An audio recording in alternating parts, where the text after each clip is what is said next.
प्रिय बंधू भगिनीनो, मी फादर डॉक्टर पॅट्रिक मार्सेलिन डिसूजा। आज मी योहानकृत शुभवर्तमान अध्याय 15 वचन 1 ते 8 द्राक्षांचा वेल आणि फांद्या यावर मनन करत आहे। येशूच्या शुभवर्तमानामधील या उतार्यात योहानने वर्णन केले आहे की येशू स्वतःला द्राक्षांचा वेल आणि त्याचे शिष्य त्या वेलाच्या फांद्या म्हणतो आणि त्या फांद्या त्या वेलामध्ये राहिल्या आणि तो त्यांच्यामध्ये राहिल्यास त्यांना काय फायदे होतील याचा उल्लेख करतो। येशू म्हणतो, मी खरा वेल आहे आणि माझा पिता माळी आहे। तो माझ्यातील प्रत्येक फांदी तोडतो ज्या फांदीला फळ येत नाही, तर प्रत्येक फांदी जिला फळ येते तो ती छाटतो की जेणेकरून ती अधिक फलदायी होईल।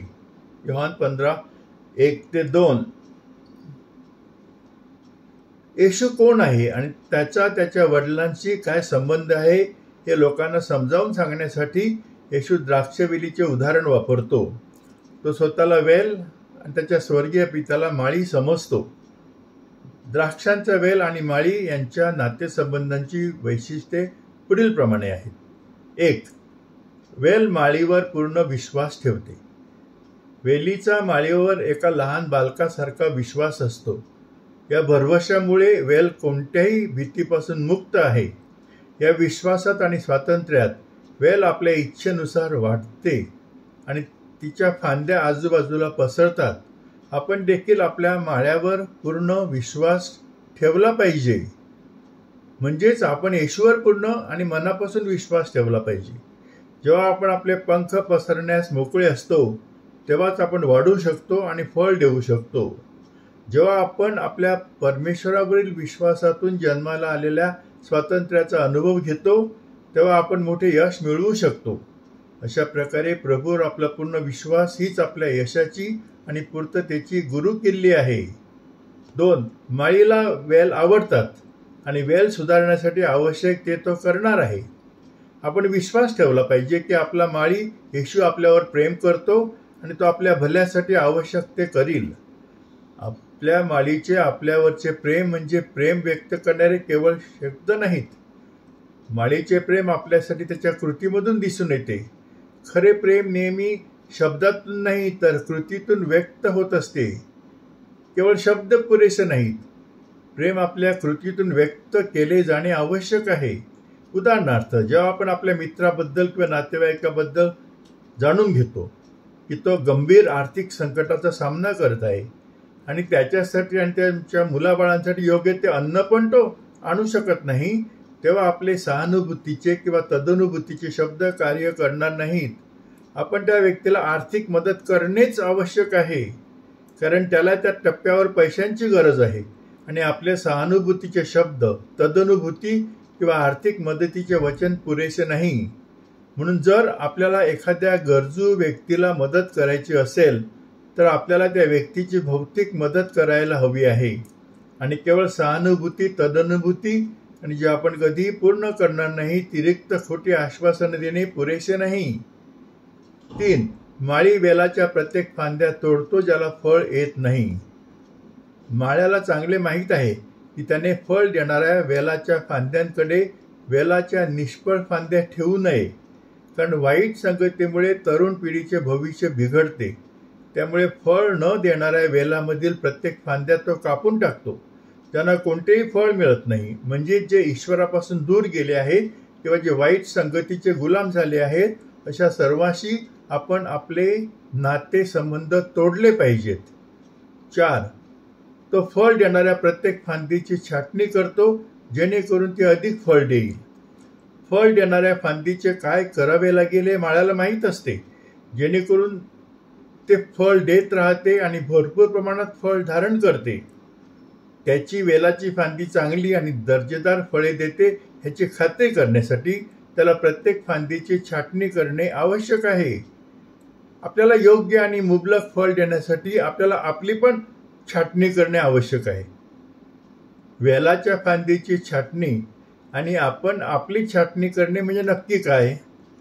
आपली छाटणी करणे म्हणजे आपले जीवन, आपले हेतू, आपली स्वप्ने आणि आपले इच्छा आकांक्षा, आपले शब्द आणि आपल्या कृतीबद्दल विचार करून त्यांचं शुद्धीकरण करणे होय. आपले सर्व विचार, स्वप्ने, इच्छा, आकांक्षा आणि आपली कृती शुद्ध असतेच असे नाही याची आपल्याला जाणीव आहे.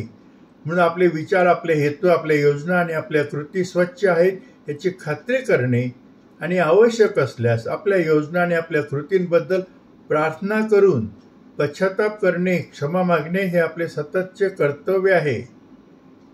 शुद्धीकरण म्हणजे येशूच्या शिकवणीवर विश्वासू राहणे.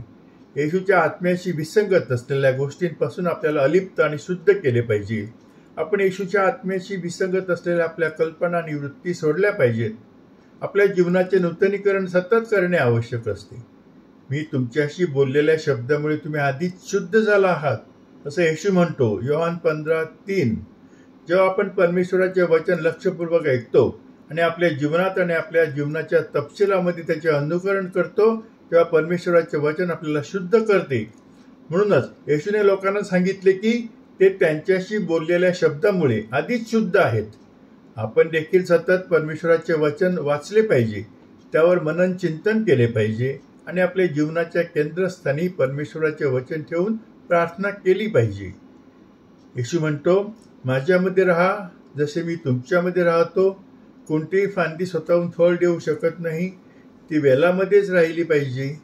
तुम्ही माझ्यामध्ये राहिल्याशिवाय फळ देऊ शकत नाहीत. योहान 15:4.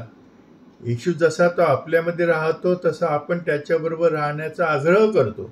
म्हणून येशू नेहमी आपल्यासाठी उपस्थित असतो आणि त्याने केवळ शारीरिकच नव्हे तर आध्यात्मिकरित्या देखील आपल्या अस्तित्वाचा प्रत्येक क्षण व्यापला आहे. आपण नेहमी येशूबरोबर एकरूप होण्याचा प्रयत्न केला पाहिजे, कारण आपण त्याच्याशी एकरूप झाल्यावरच फळ देऊ शकतो. म्हणून आपण त्याच्यामध्ये राहतो की नाही यावर आपले फळ अवलंबून असते. हे येशूशी आपली जवळीक दर्शवते आणि आपण येशूबरोबर किती आणि कसे एकरूप आहोत यावर अवलंबून असते. ह्या शुभवर्तमानामध्ये आपल्याला फळ देण्यासाठी येशूशी आपण एकरूप राहायला पाहिजे असं सांगितलं आहे. येशूशी एकरूप राहण्याचे पुढील मार्ग आहेत. 1. त्याच्या नावाने एकत्र येण्याद्वारे. येशू म्हणतो, जेथे 2 किंवा 3 माझ्या नावाने एकत्र येतात तेव्हा मी त्यांच्याबरोबर असतो. मत्ते 18:20. 2. त्याचे शब्द ऐकून जो तुमच्या ऐकतो तो माझ्या ऐकतो. लूक 10:16. 3. त्याचे शरीर स्वतः सामायिक करून. येशू म्हणतो, जो कोणी माझे मांस खातो आणि माझे रक्त पितो तो माझ्यामध्ये राहतो आणि मी त्याच्यामध्ये राहतो. योहान 6:56. 4. आपण प्रार्थनेत आणि प्रार्थनेद्वारे प्रभूसोबत पुरेसा वेळ घालवला पाहिजे. जेव्हा जेव्हा शक्य असेल तेव्हा तेव्हा आपल्याला येशूला भेट देण्याची गरज आहे. किंबहुना आपल्याला येशूला भेट देणे शक्य झाले पाहिजे. आपण ते शक्य केले पाहिजे. आपल्या अडचणीच्या वेळी, दुःखाच्या वेळी आणि आपल्या परीक्षा आणि संकटाच्या वेळी आपण त्याच्याकडे वळण्याची तो वाट पाहत आहे.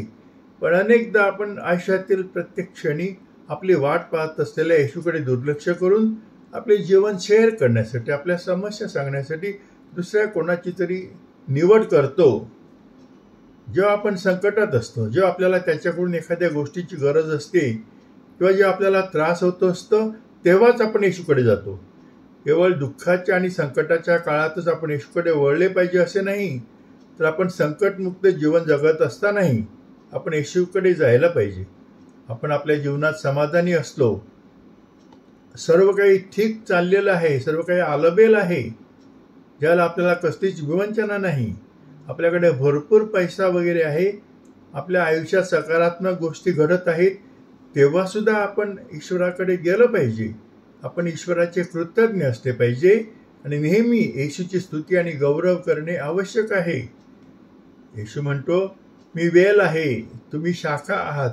जर तुम्ही माझ्यामध्ये राहाल आणि मी तुमच्यामध्ये राहील तर तुम्हाला पुष्कळ फळ मिळेल. माझ्याशिवाय तुम्ही काहीही करू शकत नाही. योहान 15:5. येशूने पुन्हा एकदा आपल्या शिष्यांना हे स्पष्ट केले आहे की ते त्याच्यामध्ये राहिल्यास त्यांना खूप फळ मिळेल. नंतर चेतावणी दिली आहे की ते त्याच्याशिवाय काहीही करू शकत नाहीत. अनेकदा परमेश्वराची पर्वा न करणारे लोक आपल्याला आढळतात. त्यांना असे वाटते की त्यांच्याकडे आवश्यक असलेले सर्व काही आहे आणि म्हणून त्यांना प्रार्थना करण्यासाठी, मंदिरात येशूला भेटण्यासाठी किंवा त्याची मदत घेण्यासाठी वेळ नाही आणि गरज पण नाही. पण जेव्हा हे लोक येशूशी एकरूप होत नाहीत तेव्हा ते कुठल्या चांगल्या गोष्टीला मुकत आहेत हे त्यांना कळत नाही. खरं तर येशूने त्यांना प्रभूपासून वेगळे राहण्याच्या गंभीर परिणामाबद्दल चेतावणी दिली आहे. तो इशारा देतो, तुम्ही माझ्यामध्ये राहिला नाही तर तुम्ही फेकून दिलेल्या व कोमेजलेल्या फांद्यांसारखे आहात. अशा फांद्या उचलल्या जातात, अग्नीत टाकल्या जातात आणि जाळल्या जातात. योहान 15:6. तर जे येशूपासून वेगळे राहतात ते उचलून फेकलेल्या फांद्यासारखे असतील आणि मग ते सर्व परमेश्वरापासून दूर राहतील. येशू म्हणतो, तुम्ही माझ्यामध्ये राहिल्यास आणि माझे शब्द तुमच्यामध्ये राहिल्यास तुम्हाला जे काही हवे आहे ते मागा आणि ते तुमच्यासाठी केले जाईल. योहान 15:7. येथे येशू आपल्याला कधी कधी आपल्या प्रार्थना का ऐकल्या जातात आणि कधी कधी आपल्या प्रार्थना का ऐकल्या जात नाहीत ह्याचे कारण सांगतो. जे लोक त्याची मदत घेतात आणि जे काही मागतात त्यांच्यासाठी येशूने एकच अट ठेवली आहे, ती म्हणजे त्याच्या सोबत राहणे आणि त्याचे शब्द आपल्यामध्ये राहू देणे. येशू म्हणतो, तुम्ही विपुल फळ दिल्याने माझ्या पित्याचे गौरव होते आणि तुम्ही माझे शिष्य व्हाल. योहान 15:8. येशू आपल्या शिष्यांना सांगतो की आपण नेहमी जे काही चांगले काम करतो ते परमेश्वराच्या गौरवासाठी आहे. म्हणून प्रत्येक वेळी जेव्हा आपण आपल्या प्रार्थनेत परमेश्वराशी एकरूप होतो तेव्हा आपल्याला बरेच फळ मिळते आणि ते सर्व आपल्या गौरवासाठी, परमेश्वराच्या गौरवासाठी असेल, आपल्या गौरवासाठी नसेल. जेव्हा आपण येशूबरोबर एक होतो आणि त्याच्या शिकवणीनुसार जगू लागतो तेव्हा आपण येशूची घोषणा करू लागतो आणि येशूला आपल्या जीवनात, शब्दात आणि कृतीतून प्रकट करतो. प्रिय बंधू भगिनींनो, जर तुम्हाला माझ्या मननाबद्दल काही सांगायचं असेल तर माझ्या व्हॉट्सअप क्रमांकावर 7030447934 माझ्याशी संपर्क साधा. कृपया हे मनचिंतन आपल्या सर्व ग्रुप्सना, नातेवाईकांना, मित्रमैत्रिणींना पाठवा. यूट्यूबवर माझे चॅनल आहे, त्याचं नाव आहे फादर डॉक्टर पॅट्रिक डिसूजा. कृपया या चॅनलला सबस्क्राईब करा आणि इतरांनाही ते सबस्क्राईब करण्यासाठी सांगा. मी तुमच्यासाठी प्रार्थना करतो. हे परमेश्वर पित्या, जे मनन ऐकत आहेत, म्हणजे व्हिडिओ बघत आहेत आणि फॉरवर्ड करत आहेत, त्यांच्यावर तुझा आशीर्वाद पाठव. त्यांना पवित्र, निरोगी आणि आनंदी ठेव. त्यांच्या सर्व इच्छा, आकांक्षा, स्वप्न तुझ्या इच्छेनुसार पूर्ण कर. आमेन.